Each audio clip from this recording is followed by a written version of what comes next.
Comentarista Band News FM, Fábio França. O volume de jogo do Flamengo no segundo tempo, as peças que o Paulo Souza também tem à disposição, tudo que tem de melhor o Flamengo pesou no segundo tempo. São Paulo ainda conseguiu manter essa igualdade na etapa inicial.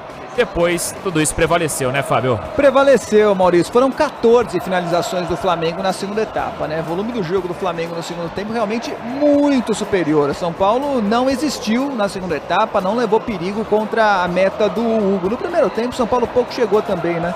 Conseguiu aquele gol no finalzinho, na única jogada em que o São Paulo realmente trocou passes, trabalhou essa bola. O gol de cabeça do Caleri no finalzinho do primeiro tempo, chegando ao empate naquela oportunidade, né? Então foram dois tempos distintos. No primeiro tempo, o Flamengo só trabalhou em cima da pressão na saída de bola do São Paulo, então subia a marcação e as chances que conseguiu foram originadas nessa pressão. O Flamengo roubava as bolas e chegava com perigo. Chegou 3 vezes com perigo dessa maneira, né? 2 grandes defesas do Jandrei e na terceira o gol do Gabriel. E o São Paulo conseguiu trabalhar a bola só no finalzinho do primeiro tempo e conseguiu o empate. O primeiro tempo foi equilibrado porque o São Paulo se defendeu bem. O que se propôs a fazer, fez bem no primeiro tempo. O Flamengo não conseguia criar, terminou 1-1. O Flamengo finalizou 5 vezes no primeiro tempo. Na segunda etapa, e o São Paulo 3. Na segunda etapa, o Flamengo finalizou 14 vezes, como eu já disse, né? Foram 19 no total.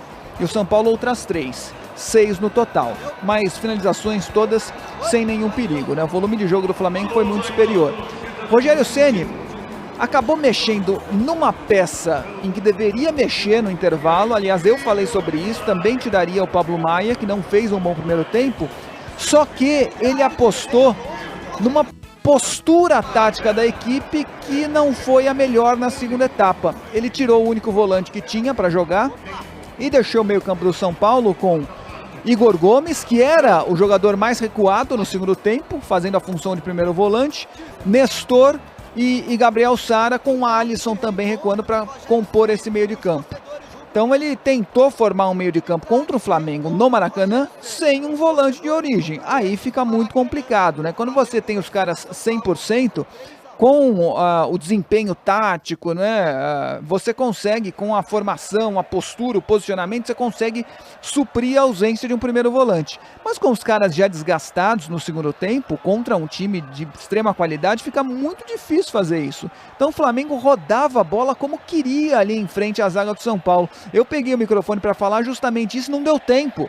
Eu segurei o microfone por uns 2 minutos e o Flamengo não perdia a bola, até que saiu o gol. Na sequência saiu o terceiro. Não digo que foi só por isso, mas isso foi fundamental. A falta de um jogador ali foi fundamental. Pô, mas Fábio, você também tiraria o Pablo Maia e não concorda com o que o Rogério fez? Ele testou, mas logo de cara já deu para perceber que não deu certo. Foi um erro de estratégia do Rogério logo de cara não ter levado o Luan. Eu não sei quais eram as reais condições físicas do Luan. Daqui a pouco o Yuri pode falar sobre isso, né? Ele jogou no meio de semana, é um cara que vem voltando agora e obviamente precisa de um tempo de descanso. Mas, para uma eventualidade, talvez pudesse ter entrado nesse segundo tempo. Foi um erro de estratégia não levar Luan e não levar Gabriel no banco de reservas para um jogo contra o Flamengo. Gabriel não tem agradado? Sei lá se tem ou não. Não é um primeiro volante de origem, talvez não seja mesmo. Mas entre todos esses outros jogadores do São Paulo, quem tem mais característica para cobrir uma vaga como essa. Ele não tinha Luan e não tinha Gabriel no banco de reservas e precisava tirar o Pablo Maia, porque já tinha cartão amarelo e realmente não fez um bom primeiro tempo. Poderia ter colocado o Colorado, também não é um primeiro volante de origem, mas talvez suprisse essa ausência, ou eu teria feito o seguinte: adiantado o Diego, que já jogou como volante, sobretudo na base, colocado o Arboleda naquele lado direito da defesa, e aí o São Paulo conseguiria compactar mais esse setor defensivo. O Rogério apostou em jogar com o meio-campo mais móvel no segundo tempo contra um Flamengo no Maracanã. Flamengo que tem volume, que tem qualidade técnica e, obviamente, não deu certo. E o Rogério já destacou justamente essa entrega que tem o Igor Gomes, mas contra um Flamengo no Maracanã com 54 mil torcedores. A força que tem o rubro-negro, por mais que tenha de fato essa característica de atuar em diferentes funções, o São Paulo no início do segundo tempo ficou refém do Igor Gomes, desarmando essas jogadas quando o Flamengo partia para o campo de ataque. Eu queria saber, Fabio, em relação a essa defesa do São Paulo, né? Você destacou que com Diego e Léo, de fato, é uma dupla mais móvel, que tem uma movimentação maior.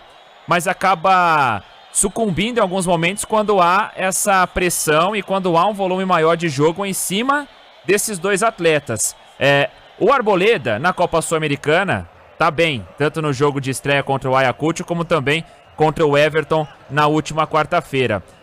Dá para pensar em mudança, porque o Rogério, de fato, desde a volta dele, e principalmente no início dessa temporada, ele tem dado espaço para os dois garotos, e é a dupla de confiança.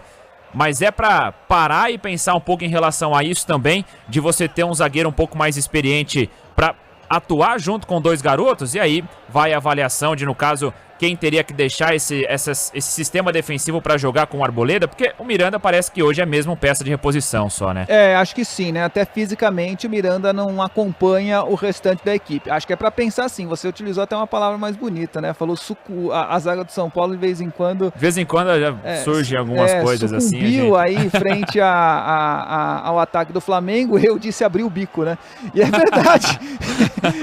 uma expressão mais popular. A zaga do São Paulo... A gente agrada a todo mundo, agrada a todo mundo. A zaga do São Paulo é boa, é relativamente boa com o Diego e Léo, jogadores móveis, versáteis, mas de vez em quando eles abrem o bico mesmo, quando são muito pressionados, né? Não tem volume defensivo, foi a expressão que eu usei. Se pega um adversário como o Palmeiras, por exemplo, ou como o Flamengo, dois dos maiores times do Brasil, que ficam com a bola, que rondam a defesa, que cruzam na área, que fazem 1-2 com frequência, a zaga abre o bico, não tem jeito. Então é de se pensar, aliás não é nem de se pensar, o Arboleda tem de voltar a ser titular nesse time do São Paulo. Talvez o Rogério tenha dado um chá de cadeira nele aí por causa do atraso na representação depois da rodada nas eliminatórias, né? Ele não voltou do Equador no tempo que tinha sido estipulado, mas ele não pode punir o time e nem a torcida por causa de uma punição pessoal ao Arboleda. Ele precisa voltar a ser titular. Eu voltaria com o Arboleda no lugar do Léo e aí trocaria o Diego de lado, né? Jogaria com o Arboleda pela direita e o Léo pela esquerda, porque acho que o Diego está melhor do que o Léo nesses últimos jogos. Mas também não acharia de todo ruim sacar o Diego para colocar o Arboleda. Mas o Arboleda precisa voltar a ser titular para dar mais pegada, né? Mais punch para essa retaguarda do São Paulo, mais peso. A gente já vai passar para o lado do Flamengo também, o lado vitorioso do confronto.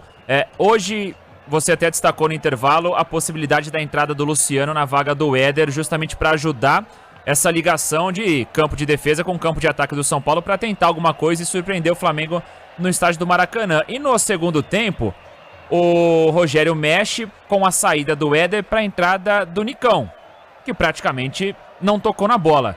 Erro de avaliação do Rogério também, embora, claro, as características do Nicão e do Luciano sejam diferentes, mas poderia ter tentado camisa 11, e acho que se fosse no Morumbi, com o amor, com o carinho que a torcida tem também pelo Luciano, nessa o Ceni ia sair perdendo, né? E se fosse no Morumbi ele colocaria o Luciano, não tenho dúvida com relação a isso. Talvez tenha sido um erro de avaliação, mas acho que o Rogério pensou o seguinte: bom, eu preciso de mais força nesse meio de campo. O Nicão talvez consiga me dar mais isso do que o Luciano. Por quê? Porque eu não tenho o primeiro volante. Então você entende?